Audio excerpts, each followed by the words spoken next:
Hey everybody, welcome back to my podcast. I am your host, Jada Sharice, and you are now tuned in to More to the Story, the podcast and show. I just have to take a deep breath, y'all. You know, it's been so much going on in the world and different states across the country and our neighborhoods, and sometimes you just need to just breathe. I don't know. What's funny to me is, and I know I'm going to introduce my guests. You know, I love my guests and they are all so special. But I got to get this out really quick because it's just mind-boggling to me how everything is now, this is not right. You know, Black lives actually do matter. We actually have to change this. And it's like, where y'all been all these years? Like, I don't know if it's because of the live videos and the body cameras, but it's been happening way before then. And not to mention the thousands and thousands of names and stories that we don't know about because it's been buried. It's been buried with their bodies. It has not been televised or on the news. It hasn't been talked about. Justice has not been served. So, yes, I'm feeling a little way. I'm feeling some kind of way. Just a few weeks ago, during our work meeting, our all staff meeting, actually, so it's everybody from the organization, somehow I was sitting there crying during the meeting. Never thought I would be crying during the meeting, but it's real. It's real what we are going through as Black people. And we had the opportunity to just talk about how we're feeling. It's not many of us that's Black in the organization, but it did feel good to have the feeling that we could talk about how we're feeling and what we deal with at home. And honestly, just knowing that the white people that we work with, you really can't relate. You know, you don't know what to ask us or what to say. We don't know what you're telling your family or what you're teaching your kids. We don't know if you're a part of the problem. So it's just a lot going on. And I know I just kind of dive deep already. And typically I don't do this, but obviously I got a lot to say and a lot to talk about. But this is episode 11. And I'm so excited. We're coming to an end with season 2. I don't know how it flew by this fast, but I reached out to this guest because it's a special episode. This is like a special edition, and it's specifically for Juneteenth. So I'm so excited about that, and I've been seeing the videos and everything that's on social media. You know, getting ready for Juneteenth and what y'all doing and who got shirts, and it's just so nice to see, and I love my people. But anyway, enough about me and how I feel. I would like to bring my guest on so we can learn about her and what she does. So please, Tammy, say hello to the audience. Hello, everyone, and Jada, thank you so much for having me on your show. Absolutely. Thank you for wanting to come on and tell your story. It's so funny because I had recently liked your page and your business page, and then I went to your profile and I'm like, wait, we're friends. And then I started looking at your pictures and I'm like, wait, I know her. We met before. So we actually met, what was it, at Truth Italian Restaurant? Yep. The Chicago Blogger Meetup or something like that. Yep. Yep. So here we are now doing a podcast. And Tammy, you have your own podcast as well, right? What's that titled, Yes. and how can people tune in? Yes, it's History Unsung, and we're on Facebook. So me and a gentleman, Frederick Murphy. So we started in September 2019, and we just talk about unsung men and women history that are not taught in schools. Ah, okay. That makes me think here because I know in one of the prep questions I talked about that history in school, and okay, this is gonna be good, y'all. So Tammy, tell us who you are, what you do, and why you do it. Okay, so again, my name is Tammy Gibson. My business is Sankofa Travel Her. And for the past 11 years, I have traveled throughout the United States and international, locating and documenting African American historical sites. So I've been to historical homes such as Frederick Douglass, W. Du Bois, Mary Anderson. I have located monuments and statues. I've been to over 50 slave plantations, slept in 15 slave cabins. Oh my God. locating African American cemeteries and state cemeteries. So my mission is to raise the awareness Yeah. about African American history, because our history, it's more than 28 days. Right. It's every day. So I'm Yes. sure right now an African American is making history as we speak. So that has been my go to. Okay. Black history is every month, is every single day. Come on, Tammy. I love it. And now, just you guys, from hearing what she does, who she is, and why she does it, it's like this is exactly why I wanted her to be on episode 11 as we discuss African American culture and history as well as Juneteenth. So, I mean, is this not perfect? So, let's get into all of this, all of the details. So Tammy, take us back, how did all of this start? Did you just wake up one day and say, I want to study African American history?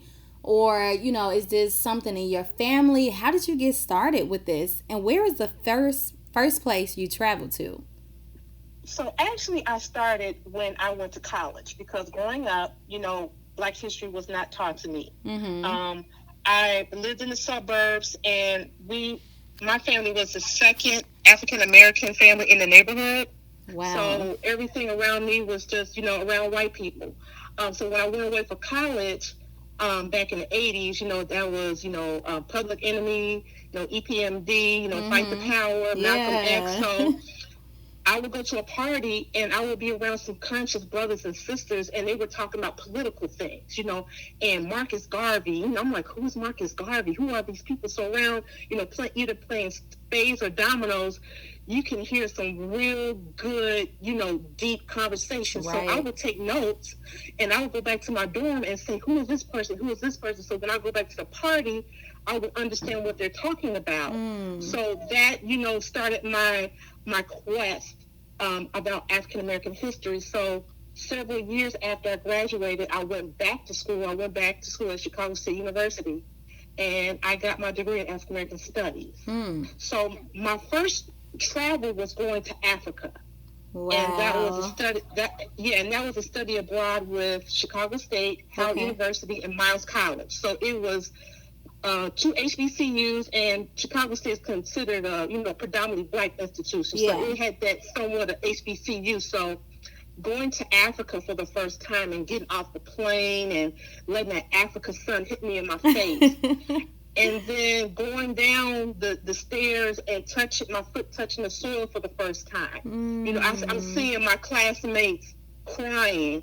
I see them laying on the ground just like, I'm here. I can't believe I'm here. And, oh my God, I have chills right now. Right. And then our tour guide says to us, welcome home, my brothers and sisters. Wow.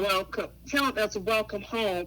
So just being there for the first time and seeing the Sphinx and climbing the pyramid, going inside the pyramid, riding the camel, jumping in the Nile, which I almost drowned. Uh-oh. The Nile River, Wait a minute now. Right, so that experience, because I never thought that I would, go to Africa. I kept saying to myself, I'm going to Africa, but this time I was here. So when I got back, that really said it was time for me to explore the world. Right. Because I view the world as a classroom. Mm-hmm. So after that, I went to South Africa. I've been to the Gambia. I've been to so many places. So my goal is to go to every country in Africa.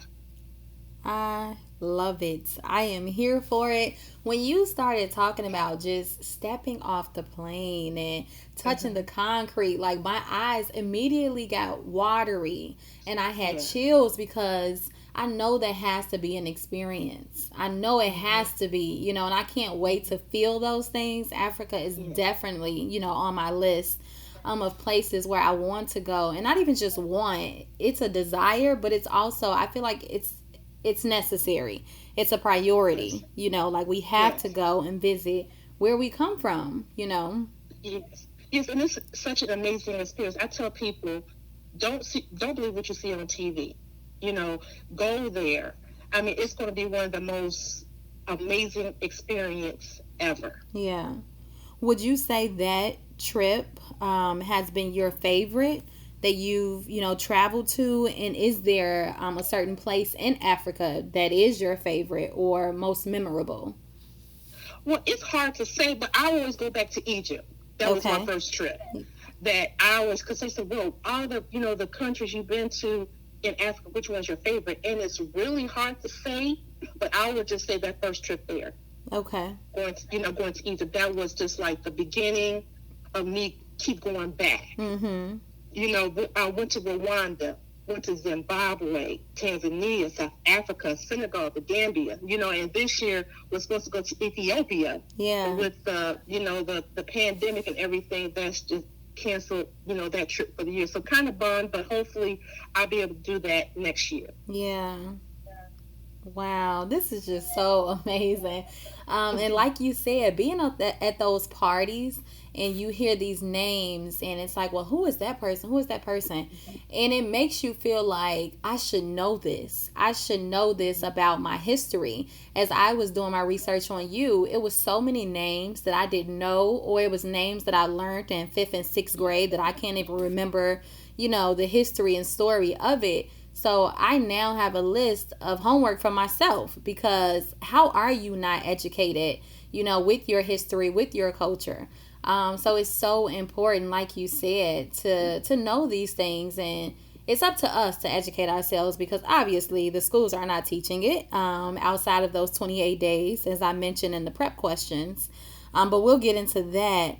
I did want to ask you, what did I want to ask? Oh man, it was so good. Oh no, I know. I was gonna make a comment about South Africa. So I'm an author, a writer, a blogger, a speaker, and a lot of my content is poetic, emotionally unfiltered, and inspirational. So this guy reached out to me on Instagram, and he's over a ministry at his church, but he's located in South Africa. So he tells me, you've come up a few times at our creative table during a meeting, and I was hoping that you would share a few words of encouragement about healing and wholeness with my ministry. So I'm just like, now wait a minute. How did he even find me? Is this real? So I went to his page, did some research, and he's a speaker as well. Speed things up. We have been talking through WhatsApp. So literally he give me topics to talk about with his ministry in South Africa. I record it, he share it with them and translates it to them, and then he sends me their responses in their language but translates it for me. And I think that is just so amazing. It's nobody but God that he even found me, and God is spreading my gift to South Africa, and here I am trying to find the confidence sometimes to actually write and create. But that just rung a bell for me. I thought about South Africa. So shout out to all of my friends in South Africa that I've met through the app so far. So that's South Africa. I know you mentioned all of the homes you visited, the plantations. Talk to me about that. Like, what did that feel like? I'm sure you were emotional, just talk to us about that experience of sleeping in these homes and on these plantations. Yeah, it's a very eye-awakening experience. I know people say, why do you go to these, why do you sleep in slave quarters? I've been to several, and some of these places don't want to tell the true story about the enslaved community. So people go there for the oohs and the ahs. They go into the big house and they see these spiral stairwells. They see these pianos, nice furniture, the chandeliers, and you'll hear all the oohs and ahs and the beauty that you see the big house that you'll see in Better Homes and Gardens, right? And you'll see the manicured lawns. You'll see 400-year-old oak trees. You'll see the azaleas, the lilies. I mean, it's just a picture perfect. But my mission is to see the ugliness. Right. And that's behind the big house, where men, women, and children were kept. And I say they didn't live there, they were kept. It's a big difference. And sleeping in the slave quarters, you're laying on a wooden floor or a dirt floor, and it's complete darkness. And I just wonder, how did our ancestors live like this, live their whole life in bondage? Yeah. And, my first experience, I was in tears, because it was uncomfortable. I didn't get any sleep. I'm being bitten by mosquitoes, and I'm just saying, how? Why?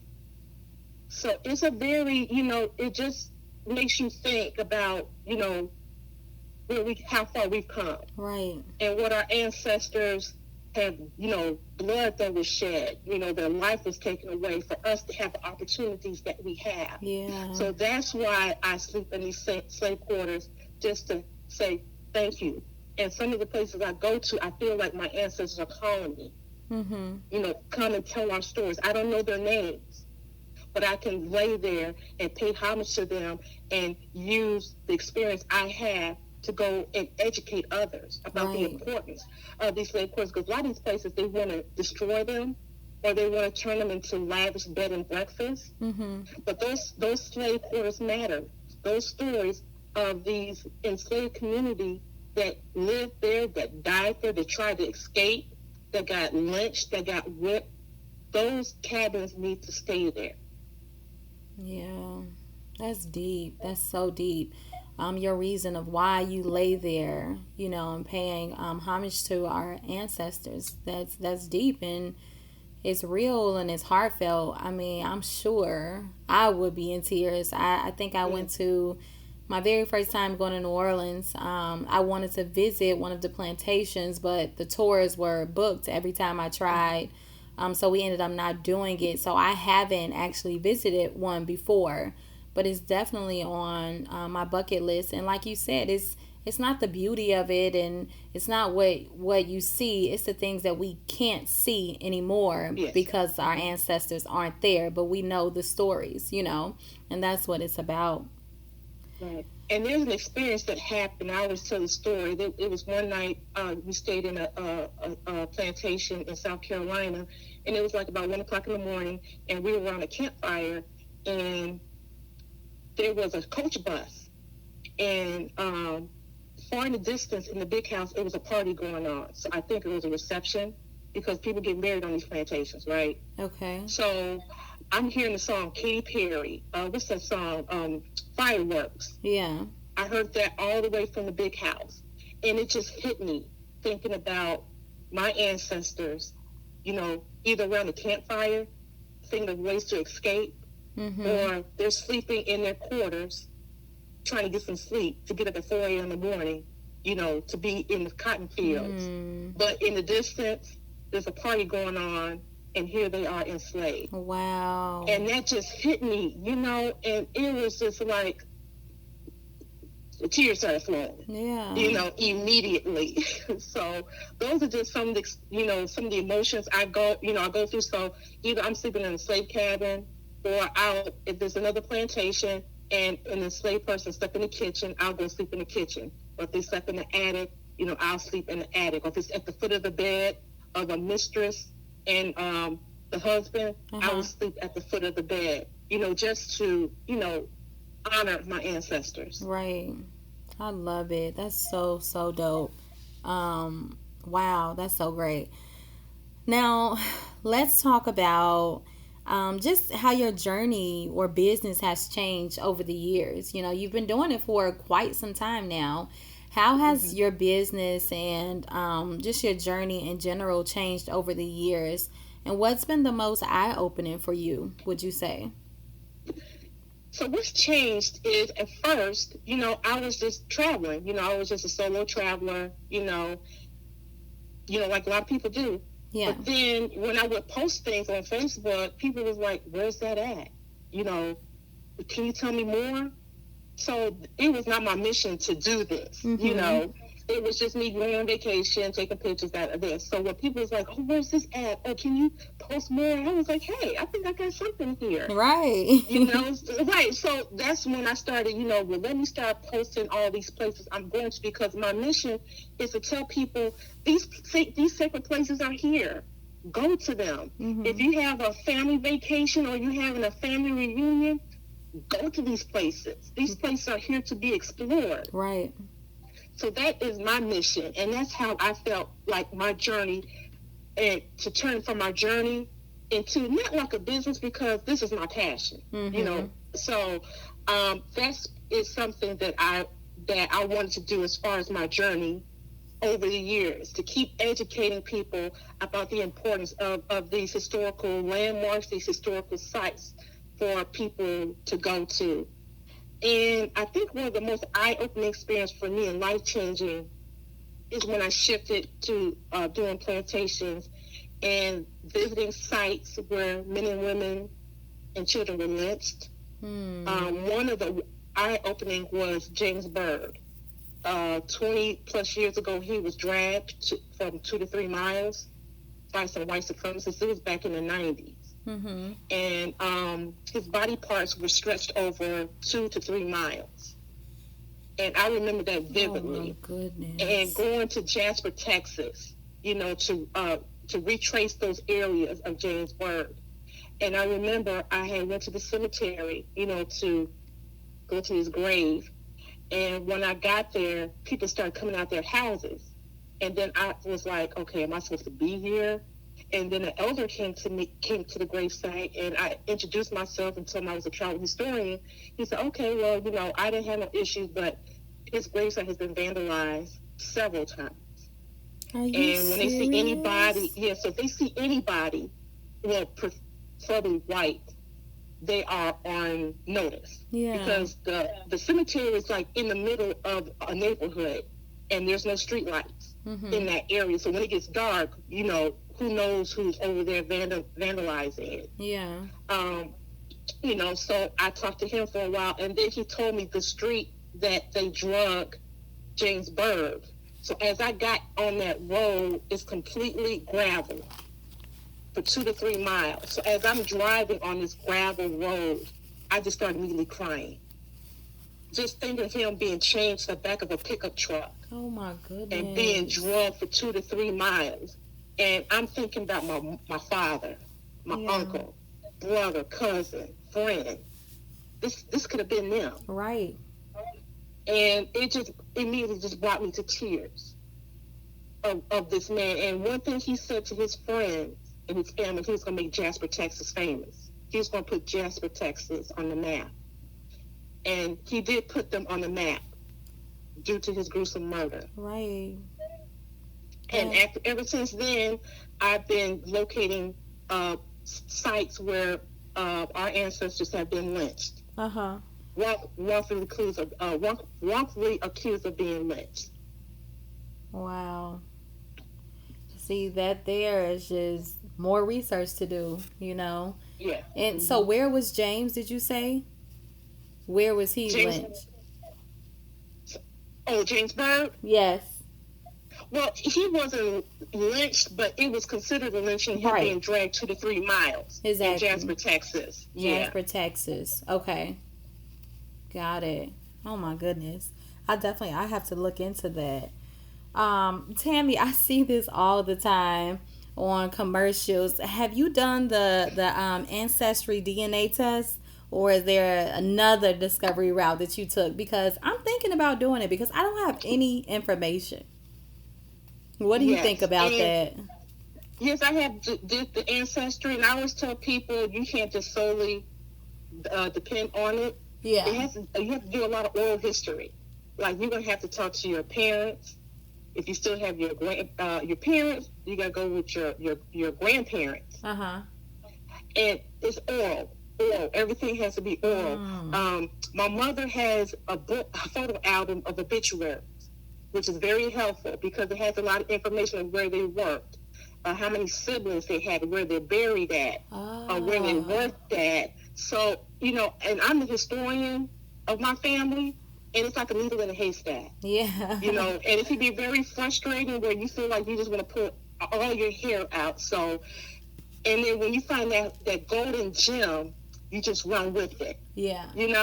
So I have met family members through Ancestry, and we've, talked and we've exchanged photos and information. So that's amazing. But I tell people you can't solely just depend on Ancestry. Talk to your family. And it's important that you find a historian that's going to preserve all the photos, Bibles, obituaries, marriage license, death certificates, birth certificates. You have to find that one person that's going to be responsible of holding that information down and make sure that when something happens to that person, that it can go to the next family member. So that's very important. Right.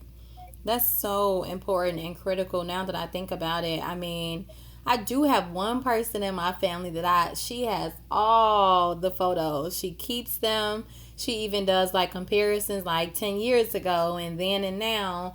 And I just used to see it as, oh my gosh, she loved taking pictures. But really, it's like a keepsake for her, you know? Yes. And it will go a long, long way from generation to generation. So I never thought about how helpful it is what she's actually doing. So that's important. And I would definitely encourage you to reach out to her and just say, you know, God forbid, you know, something happens. Can I get all that information? Because, you know, a lot of my friends that have found out that a lot of their family members threw a lot of stuff away, a lot of documents away. So it's very important, you know, to find out, you know, where's all this stuff at. So God forbid something happens, you can get that information. Yeah. And it's funny because her name is actually Tammy, spelled the same way and everything. Yep. So Tammy, I'll be texting you, cousin. Okay, now can you talk to us about the lack of African American storytellers and why you think that is? How can we change this? And has it gotten better? You know, I was just doing research and I seen a lot of articles about the lack of African American storytellers. So what's your take on that, or do you have a perspective regarding that? Well, they're not hiring them. You know, an example, when I go to these plantations and you see a white person in the kitchen, it's like, there are no white people working in the kitchen. You lost? That wasn't your role? Right. Wow. Right. So when I go to these plantations, the majority of the storytellers that are telling the story of the enslaved community are not us. And I do have friends that are storytellers, and they quit working at some of these plantations because they want them to tone it down. You know, they don't want to offend anybody. They don't want to make people feel uncomfortable. And some of my friends is like, well, I quit because I'm not going to sugarcoat or whitewash. I'm going to tell the story. Exactly. Making them feel uncomfortable. Do you know how long we've been uncomfortable? Exactly. So it's not like, you know, it's the lack of because they're not hiring them. Yeah. And, you know, when, like George Washington, you know, when I go to these plantations, they'll tell me slaves were treated well. And I'm like, okay, what do you mean by that? What do you mean by that? Well, they weren't lashed. You know, we kept the families together. They were allowed to go, okay? Right. They were allowed to go into town to the store, or they were able to go to neighboring plantations and visit their family members. So that's when they say when slaves were treated well. Or when you go into a plantation, they'll call slave owners planters. I didn't see no slave owners planting in the fields. Okay. They'll call slaves workers. They didn't get paid. Or they'll call slave quarters duplexes. See, that's what I'm talking about. Yeah, you lost for words. Like, come on now. Right. So it's like when you go to these plantations, they try to make, you know, I'm just going to be honest, white people feel comfortable. Because they don't want to hear about slavery. They want to hear about the beauty of the big house. And that's a problem. Wow. That's a big problem. Oh, my goodness. And so I was like, I just spent $20 at a plantation, and I'm not getting the truth. So when I go to these plantations now, I ask them, how many were enslaved? Do you know their names? Where do they sleep at? Are the slave quarters still on the ground? Get them, girl. When I answer those questions, there's deflection, there's nervousness, there's anger. You know, I'm here to see the beauty, you know, but I want to hear the whole story. Right. And so that's why it's important that these places, these historical places, get African American storytellers to be employed there, but for them to tell the story the way it's supposed to be told, not to make people feel comfortable. I can't believe that they just totally disregard it. You know, come look at this house and these acres and the lilies and Wow. Yep. I And would it's not be all of so them. disappointed if I didn't, Yeah. went to a plantation. It's like, I came here to learn about my people, my ancestors. I want their story and what it was like and their names and how many. Right. And so if you go to Louisiana, before you go there, let me know, because I can tell you where to go to. Okay. I will Tells a definitely true reach story, out to because a you. lot of these places, because a lot of these plantations, you're gonna be mad because you spent $20 to hear a bunch of lies. Mm-hmm. Get out of here. Well, yeah, I would definitely be reaching out to you. I think you mentioned when we first started talking that you teach African American studies in school systems, or did you say that? No, actually, I some people I know, good friends that work in schools, they invite me. Oh, okay. Right. And so they had me booked up for Black History Month, and I go up to Yes. them. I say, Black History is every day. Yeah. So like when February comes around, I'm completely booked for the whole month. And it gets to a point where I'm like exhausted and tired. Mm-hmm. So I'm trying to get schools to say, you know what, let's do it all year round. So they invite me to the schools, and I'll do I was at a high school earlier this year. I did a reenactment of an enslaved laundress. I showed them how the laundress made soap. I showed them how to wash. And, the kids want to learn, because they were like, okay, well, my teacher's not teaching this. Right. So the kids want to know more about Black history. And, our history is more than Martin Luther King, is more than Rosa Parks. Mm-hmm. Those are the safe spaces. Everybody's doing it about Martin Luther King. There's other African Americans have made history, so we need to expound our knowledge about other African Americans and not just stick to the safe ones, Martin Luther King, Rosa Parks, Harriet Tubman. That's a word. The fact that you just said, and it's true. The fact that you said that those are safe spaces, Martin Luther King and Rosa Parks. We have to get uncomfortable if we want to see change, or if we want to be honest and truthful. We have to get uncomfortable and talk about these things and address it, and stop silencing them, and not talking about it. Get out of this safe space, because we can't grow where we're safe and where we're comfortable. Right, and I told my niece and my nephews and my son, what are y'all doing for Black History Month? They know not to say Martin Luther King, Harriet Tubman, or, they know not to say that at all. I said, no, you're going to do something, because everybody in the whole class is doing Martin Luther King. We're not going to do that. You're going to do something else. Right. My niece, she liked the story of the 4 little girls that were bombed in Birmingham, Alabama. My mom does too. And her teacher didn't know about the bombing. The teacher didn't know. The teacher didn't know. Wow. So how you going to teach me about my history? I'm teaching the teacher. Yep, so she wanted my niece to talk about the 4 little girls. Yeah. While everybody did Martin Luther King. I know that's right. That's awesome. Speaking of Juneteenth, let's get into Juneteenth as a storyteller, as a historian. What is your perspective of Juneteenth? And when you think of Juneteenth, it's always typically it's the 4th of July that symbolizes freedom, and then Black people is just like, no, we wasn't free, Juneteenth. So talk to us about Juneteenth from a historian perspective, if you will. Yeah, so I'm excited. I can't wait to Juneteenth come on Friday, so I'm really excited. So, with Juneteenth, Lincoln proclaimed that the emancipation of slaves was effective on January 1st, 1863. So slave owners were responsible for telling their slaves that they were free, but there were some of them that ignored that order because they wanted to get as much as they could have got from the slave before they found out. So the Emancipation Proclamation did not apply to every state. So everybody think that Lincoln freed all the slaves. So that did not apply to the border states like Missouri, Kentucky, Delaware, and Maryland. Okay. Because they were still part of the Confederacy. So Lincoln exempted those border states because he didn't want to tempt them into joining the Confederacy. So on June 19th, 1865, General Gordon Granger informed the city of Galveston, Texas, that President, Abraham Lincoln freed American slaves. And that was 2.5 years later. Okay. So for 2.5 years, the enslaved in Galveston did not know they were free. Get out of here. So Texas was the last Confederate state to know. And if you go to the city of Galveston, Texas, there is a marker that will give you the full information about the history of Juneteenth and the history of Galveston regarding slavery.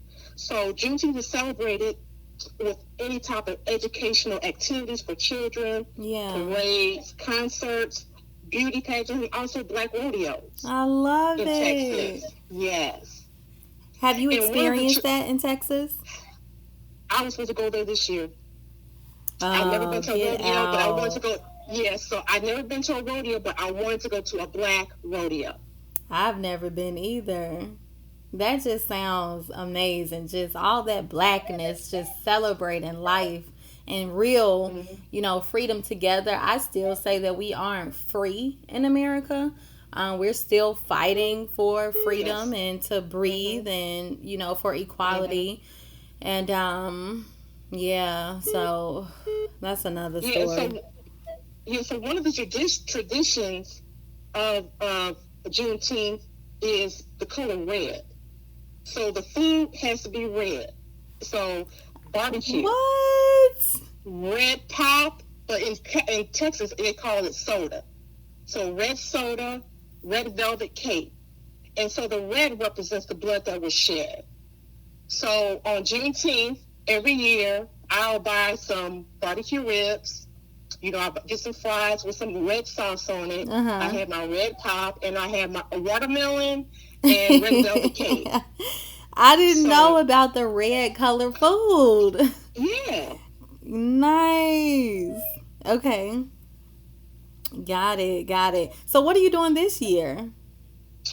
So this year, due to the pandemic, I'm just going to do something with my family because my family really don't know about Juneteenth. So I said, look, I'm gonna go buy me some barbecue ribs, get the velvet cake, get all the red, and I might do a couple of decorations of the red, black, and green balloons. So something, not a lot, but just something to we can celebrate Juneteenth. Right. Probably watch a educational documentary on Black history. I might go out and try to find some Black historical sites just to go and take pictures. So that's what I plan on doing for Juneteenth. Yeah.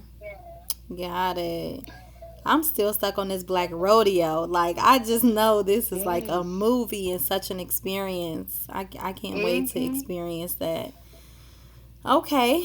So what's the next? George Floyd, Maude and Brianna Taylor. The crazy thing is I was just watching, it just popped up on my Instagram story as I was flicking through. And her mom was actually on the Breakfast Club talking about the day, that she got the phone call from the boyfriend and she came over. And the police was just giving her a runaround, and they tried to make it seem like somebody was after Brianna. Like, do you know what happened? Who would want to harm her? And at this point, she didn't know anything. But looking back, it's like they had this whole cover up, as if it wasn't them who actually killed her. So just with all of that, with the protests and the looting, has your neighborhood been affected by the looting? And how have you been able to maintain your peace? Because it's been a lot to take in, to see it every day. I actually drove in the city and like in South Holland, and so many streets were blocked off and expressway exits and everything was boarded up. It's one thing to see it on the news, but to actually see it in person is just like, wow. So just tell me, your thoughts about the protest and the looting, and how have you been affected and maintained your peace? Well, to be honest, it's been very depressing. Yeah. There were times where I just couldn't get out of bed because my heart was so heavy, and I'm just tired and I'm fed up. I am. I have several projects that are due in the next couple of weeks. I couldn't even do it. That's how drained, exhausted, angry, that I am. Yeah. I'm a mother. I have a son, grandson, and 2 nephews, and I think about them. And I can speak for several mothers out there that are worried about my son every single day. Yeah. Every single day. And this is what I do. You know, when my son goes out, where are you going? What time are you gonna be back? Right. Text me when you get home. This is every single day. I also check his Facebook page, and the good thing about him, he's posting every single day. So before I go to bed, I check his timeline, see when's the last time he posts. Wow. If I get up in the middle of the night to go to the bathroom, I get on my phone and see what's the last time he posted on his timeline. When I get up in the morning, I check his timeline to see when's the last time he posted. I send him a text, and this is every single day. The fear that I have, say, okay, my son lived another day. Wow. I shouldn't have to go through that. I shouldn't have to do that every single day. Not at all. And it's very stressful. It really. And the good thing about my son is that he doesn't go out a lot. You know, he does anime, so he does a lot of commission work. He does a lot of drawing, so his work is at home. But the times that he do go out, I'm on pins and needles. And when the times that he don't text me, are you okay? Mom, I'm okay. I'm sorry, I forgot to text you. And he's very good at responding or letting me know where he's going and when he's coming home. But should I have to go through that every single day? Not at all. That's every single day. I mean, and that in itself is draining. You have to do all of this just to make sure my child is alive because he's black. And he's a target for no reason. So I have to make sure that every day he's breathing. Every day he's breathing. Every single day. And there was an incident that happened with my son that he fell asleep behind the wheel and he crashed into a dumpster. And luckily he didn't hit anybody. Yeah. And when the police got there, they just treated him like crap, right? Treated him like crap. When they got his license and found out his record was crystal clear, no blemish. Are you okay? Can we take you to the hospital?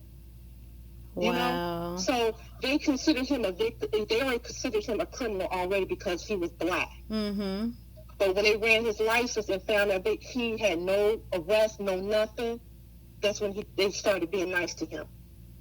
That's crazy. That is crazy. It makes me think about Jamie Foxx. I can't think of the movie with him and Michael B. Jordan. I just watched it recently. Right. The name of the movie. But it was so good and it was real. Just when they first met, Michael B. Jordan and Jamie Foxx in the movie, Jamie Foxx was saying, basically, you can't help me. I was born guilty. They don't have a story, and the only story that they do have is from the white man that made it up, and pretty much it's just you look like somebody that could kill someone or that would rob a house. You look like somebody that is capable of this, and I believe that's really how they think, like just because of the color of our skin. You guilty. You gotta be. And that's ridiculous. Right. And, you know, I'm a serial entrepreneur. I don't dress like it because I'm not into materialistic things. But when I walk into a store, they already think, you know, looking at me like I'm stealing. They ask me 10,000 times, can I help you? Right. You know what I'm saying? So it doesn't matter. And I have a grandson that's 10 months old, and I'm looking into his innocent eyes. Oh. And it saddens me of what he is going to have to go through being a young black boy into a man. Right. And I'm raising a 7-year-old, and you have to have these conversations. You know, this is an innocent child, don't know nothing is going on, but you have to tell him things to look out for, and you'll understand when you get older. But listen to what we're saying right now. Like, what are you telling your children? That's what we talked about in our all-staff meeting. Just the white people, you know, what are you telling your children? What are you explaining to them? What are you teaching them? Are y'all talking about it? Because it has to be discussed, you know. We can't just keep ignoring it because it makes you feel uncomfortable, you know. And you can't just read these articles and these books and think that that's going to educate you.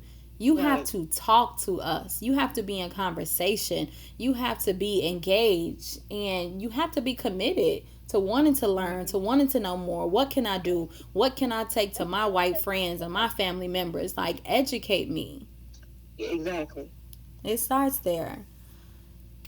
Well, Tammy, this has been amazing. I really, really enjoyed this conversation. So as we close out, yay! I'm glad you did too. As we close out, I wanted to know, like, are there some hidden gems in Chicago? Like, what are some places you would recommend to visit in Chicago, or I mean, I don't know, maybe another state that is accessible and you feel like this would be a good place for you to visit or to go? Well, I'm gonna start with in Chicago. There are underground railroads that people can go to. Okay. There's one in Gurney, there's one in Lombard, and there's one in Oak Brook. So I definitely encourage to try to, educate our children to go to these places, the Underground Railroad. Yes. As far as hidden gems, on 29th and Lakeshore Drive, 101 years ago, there was the 1919 race riot where Eugene Williams he crossed over an invisible line because that beach was segregated. And there was no buoys. He accidentally crossed through an invisible line. Yep. And that sparked the 1919 race riot. So people passed by a rock that's on the bike trail and had no idea what that rock is. And there's a plaque on that rock. So that's a hidden gem. Get out. Yeah. And that's on 29th and Lakeshore Drive on a walking trail. Okay. Quinn Chapel, that's a Black historical church. It's on State Street. I think it's on 30-something of State Street. That was used as the Underground Railroad. So on Sundays, after church service is over, they do a tour. They take you downstairs and show you where the enslaved, where they hid at. Yeah. Another one is the E2 nightclub. I don't know if you're familiar with the club where 21 African Americans died. No. This was back in 2003. Was that when everybody was like rushing out or something? Yeah. Okay. The police, they kept them in. They didn't open the door, so 21 people died. Yes. So if you go on 21st and Lakeshore Drive, there's 21 trees in their honor. And I know one of the family members of the victims. They're trying to get a plaque. So it's nothing there, but there's 21 trees of the 21 victims that died at the E2 nightclub. Wow. And then also a place I highly recommend everybody go to is the Lynching Memorial in Montgomery, Alabama. Okay. And that is a site where names of 4,000 men, women, and children that were lynched. My goodness. And it's a very powerful, emotional place to go to. I highly recommend going there. Okay. Are there any favorite books that you have that you recommend to learn about our history? So actually, there are so many, but I picked 3 that I'm reading right now. I'm going through 3 books. Okay. One of them is called Stars in the Sky. Okay. And it's about the story of the first African-American female flight attendant for Delta Airlines. Okay. So that's a very powerful. She talks about the racism that she endured as a flight attendant, being called the N-word, being harassed. So it's called Stars in the Sky. Okay. The other book is called Chicken Bone Beach, and this was a black beach in Atlantic City. And it was called Chicken Bone Beach because when you walked on the beach, you saw chicken bones. Girl. So this was a great book. Oh my goodness. I have to look into Chicken Bone Beach. I have Stars in the Sky written down too. So what's your third pick? The last one is called Dear Senator. And it's about a white supremacist. His name is Strom Thurmond. Okay. He was against integration. He did a 24-hour filibuster to keep, he did a 24 filibuster against integration. Wow. But he had a black daughter. Get out of here. It's called Dear Senator. And so he got his maid pregnant and had a child. And the book is by the daughter. And she talked about her experience with her dad, Sean Thurman, who was a staunch segregationist. And talked about, how, it was a secret, until when he died at 101 years old, that's when she came out and said that Sean Thurman was her father. Wow. Shock to everybody. Oh, my goodness. So he paid for her, financially, took care of her. But when she came to visit her father, it was just like, hi, how you doing? Come on in. So it wasn't that father-daughter relationship. Right. And she did not want to out him. Mm-hmm. She didn't want to do that. But when he passed away, that's when she came out. And she did that because she wanted to let her grandchildren know. Got it. Interesting. Okay. Now let's see. Overall, Tammy, what would you say is the change that you want to see in the world and or specifically in our community? I want to see us bring back Black Wall Street. Yes. We have to build back our community with businesses. Mm-hmm. We need to build back our community with schools and churches. We need to beautify our community. We can do this. It's not hard to do because we did it before. Right. It can be done. We need to circulate our earned money back into our community. Mm-hmm. Because you don't see any other communities supporting us. Right. And I know since with the George Floyd murder, because that's what it is. Absolutely. Now people are supporting Black business. Don't make this a moment. Make this permanent. Yep. We have to stop fighting one another, killing one another, and start coming together as one and love one another and build up our communities, because we can do it. No one else is not going to do it. We cannot expect other people to do it for us. We have to do it ourselves. Right. That's so powerful. It cannot be temporary. It can't be in the moment. This has to be permanent. And I created this video titled I Am, where I just reached out to a ton of my friends or followers and just asked them to participate in the video. And everyone said a different name. I am George Floyd. I am Brianna Taylor. I am Maude. I am Trayvon Martin. Because we are, just as Black people, it could have been us. Any one of us, it could have been us. But also in the video, I tell white people, you say you see us and you hear us, but you don't experience it. Right. I mean, just the fact that somehow every white person, well, not every, most white people are so woke right now, and they're sympathetic and they're supporting us. But it can't just be temporary. We need this permanent, keep this same energy when you don't see our stories on the news, when the country isn't protesting, like stand with us permanently. Right, because they can do so much that we can't do. Yep. They can. Yep.